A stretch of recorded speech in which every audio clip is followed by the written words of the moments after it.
Hello everyone, welcome to the daily newspaper analysis of the Shankar IAS Academy, and today's video is for the date of 24th of March 2024. So these are the topics for discussion. The first article discusses about the MPLAD scheme. Next article discusses about the biodiversity found under the Antarctic ice shelf. The third article discusses about the promotion of the BHIM UPI transactions. And the last article discuss about the rise in the textile sector. So now without any much further delay, let's get into the articles of discussion along with the prelims practice question. Now look into the news. India sets new record with 7% rise in textile exports.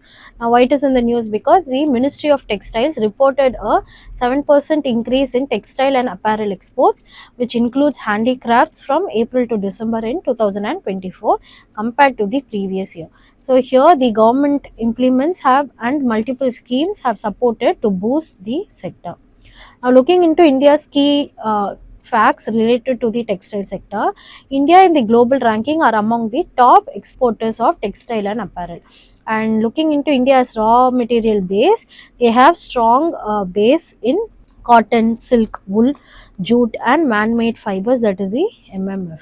And looking into the major market exports, India stand as a major export markets to USA, EU, that is the European Union, as well as the UK. Now looking into the government initiatives to boost the textile sector is first is PM Mitra, that is the Mega Integrated Textile Regions and Apparel Parks scheme. So PM Mitra Park scheme, it helps to develop world-class textile infrastructure. Next is the Product Linked Initiative, that is the PLI scheme, incentive. Here it focuses on the MMF fabric, that is the man-made fabrics, apparel and technical textiles to promote large-scale manufacturing. Next is the National Technical Textiles Mission of 2020 to 2026. Here they support for research and development in specialty fibers, then geotextiles, medical textiles, sport textiles and also including biodegradable fibers, which includes milkweed and bamboo. So here they are also promoting sustainability. The next initiative, that is the Sammark, it is a scheme which acts as a placement linked scheme for bringing in skilling program for the textile workers to improve their skills related to the textile. Next is the minimum support price that we all know for cotton. Here it ensures stable supply and encourages cultivation. And finally, looking into for the innovation challenges, the textile sector is jointly conducted by the Startup India, which is a flagship initiative by the Government of India, and also along with the Department of Promotion of Industry and Internal Trade Department. Now looking into the trade and regulatory measures related to the textile sector, first there is zero custom duty on the extra long staple cotton from 2024. So here extra long staple cottons are known to be having their centimeters to be more long and durable, and it helps in the efficiency of the cotton for the fabric making. Next is duty-free ELS cotton imports from India and Australia under the India-Australia Economic Cooperation and Trade Agreement.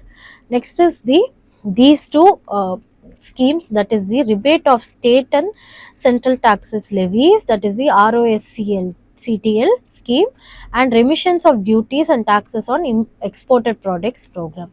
So here both the schemes help to enhance the competitiveness and promote zero rated exports through their trade agreements and through their duties, taxes and levies. Next is the minimum import price, that is the MIP, which prevents low quality fabric imports to India. Next is quality control orders. Here they protect the domestic producers from standard imports.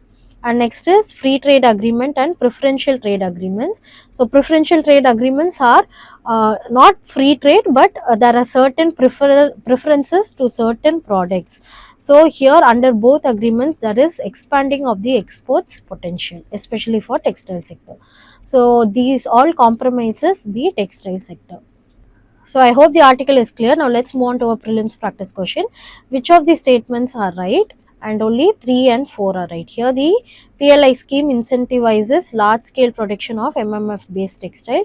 These two program schemes promote tax-free exports. Now look into the news. Why scientists are surprised to find life under Antarctica ice shelf.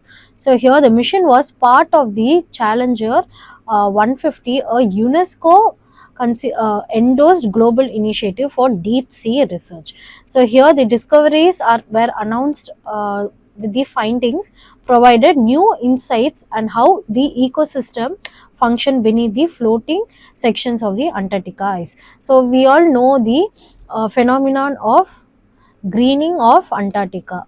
So here there has been a lot of theories on how there has been a life behind under the water, and especially under the glaciers of Antarctica. So here the scientists have discovered potential new marine species on the Antarctic sea floor exposed by the A84 icebergs breakaway from the George 6 ice shelf. So from the Antarctic Glaciers Organization, so this is the uh, George 6 ice shelf, Alexander Island, showing ice flow into the ice shelf from both Antarctic Peninsula and the Alexander Island. So this is the map of the George 6 ice shelf. So this is one of the major ice glaciers found in the Antarctic region. Now looking into the key facts found, the ice shelves are floating extensions of the glaciers which are crucial for stabilizing the land ice and regulating the sea levels. So the largest ice shelves are Ron Fletcher and Ross McMurdo. So these are the ice shelves which is part of the uh, George 6 ice shelves. Now the discovery is under the depth of 1,300 meter beneath the ice. The species found are ice fish, octopi, giant sea spiders, large coral sponges, and giant phantom jellyfish. So here the significance is there can be unexpected biodiversity despite the centuries of ice cover. So it can also lead to the increase of the diseases spread which is beneath the ice. Now, how this is possible and what would be the possible nutrient sources for these biodiversity? One is the ocean currents. So we all know the ocean currents will bring in the different density of different uh, waters across the earth. Next is the glacial meltwater, so it can also stand as a nutrient source for the creation of the biodiversity. And next is unknown biological and chemical processes sometimes. So here as a scientific initiative which is a part of the UNESCO's backed global deep sea research program. So these are the findings which was found through the news. So here also it is important because it helps us to study the climate change which has been happening for years, especially how if it affects the uh, Antarctica region, it can lead to the rise of the sea levels also. And also Antarctica is one of the places where it has been least researched for the marine science. So now the earlier marine science research was done in 2021 on knowing the biodiversity below the Antarctica, and now in 2025 it stands as a scientific discovery in the marine science also. So here it's a improvement to know different research and developments related to the marine science. Now which of the following statements are right? Here only 1 and 3 are right. Ice shelves form due to the accumulation and compaction of snow over time. So we all know how ice shelves are cascading one along. Next is the option 3, the Challenger 150 initiative is focused on deep sea exploration and is endorsed by UNESCO. Now look into the news. This news is from the PIB. Here the Union Cabinet have approved an incentive scheme for the financial year of 2024 to 25, offering a 0.15% incentive on the UPI payments up to 2,000 for the small merchants. So first let us look into the BHIM UPI, that is the Bharat Interface for Money. So it's a mobile app developed by the National Payments Corporation of India to facilitate digital transactions using the UPI, that is the Unified Payments Interface. So here looking into the features, first it acts as a direct bank to bank payments. So here it enables money transfers through the UPI ID or the QR codes directly. Next is it has been a easy transaction. So here fast and seamless digital payments are done in an instant. Next is there is financial inclusion of India. So here it promotes digital transactions in both rural and semi-urban areas, and it supports offline payments also. So there is a need for digital internet also. That is the UPI 123 Pay, feature phone payments, and UPI Lite and Lite X are known for offline transactions. So many people wouldn't have known this support system. So now we can understand the importance of the news. Now in those UPI payments, the Union Cabinet have approved an incentive scheme for offering a zero point 0.5 incentive on UPI payments up to 2000 for small merchants. So here we can see how there is integration and empowering merchants to increase their digital transactions and usage of the UPI for even more seamless transactions.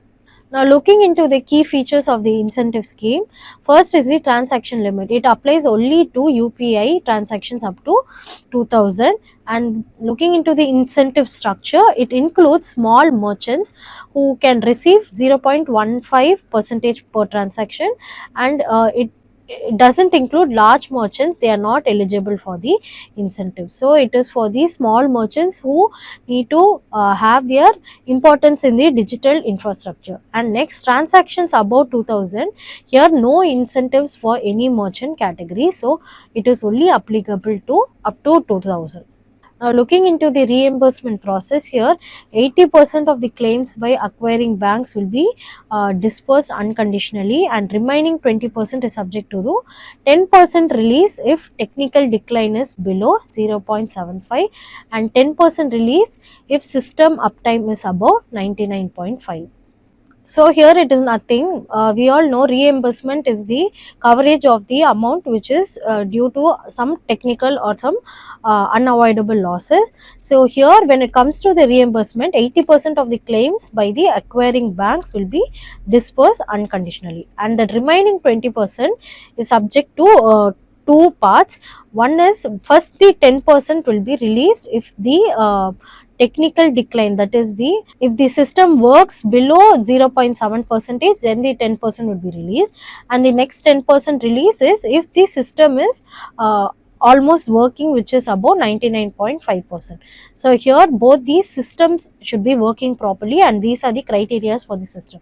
So these are very technical to understand, but just understand for the fact that during the reimbursement process, 80% will be given unconditionally and 20% will be given in divided processes. So now looking into the objectives of the scheme, first it is to boost the digital payments, that is to encouraging the adoption of low value UPI transactions so that everyone are aware with it.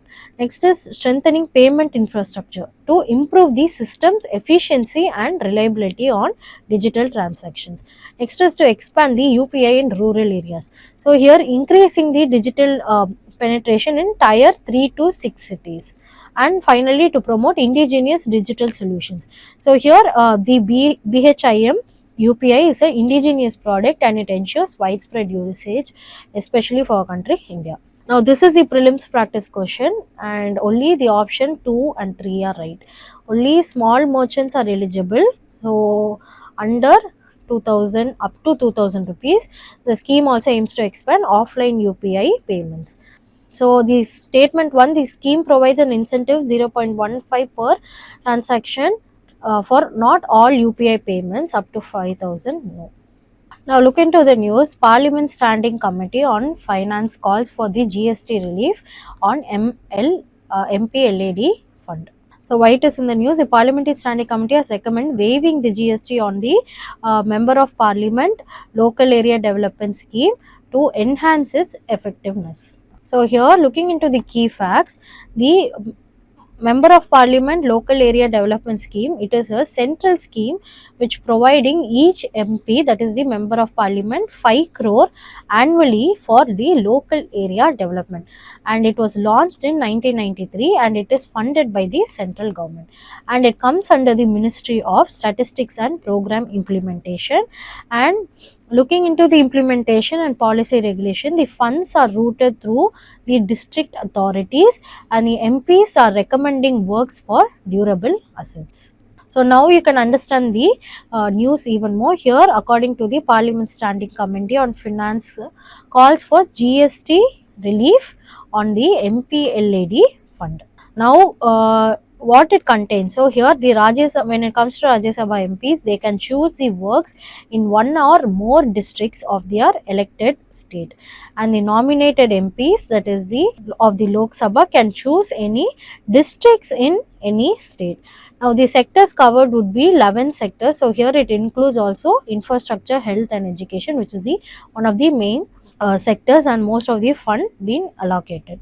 Now, what is the issues with the MPLAD? So here, according to in the Sakshi portal, here the MPs face issues, and it needs improvement. So here the portal needs an improvement for their infrastructure development, and there is declining funds. So almost 4,000 crore have been released in the 17th Lok Sabha, and only there has been 65% decline due to the COVID-19 money freeze.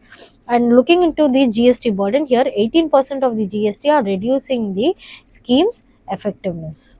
Next is the inadequate capital. Here the funds are inefficient to meet the district demand. So here we need to take in align with the community local members perspective also. Next is the sectoral disparity. So here the majority of the funds are allocated for only infrastructure, while education and health receive less. So among the main sectors, that is the infrastructure, education and health, it is only the infrastructure is getting paid more comparing to the education and health.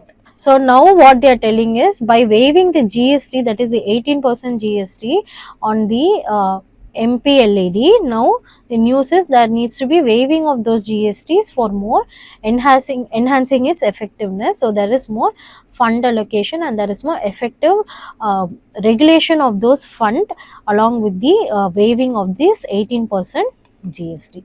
So this is the news. Now let's look into the prelims practice question. Which of the following statements are right about the MPLAD scheme?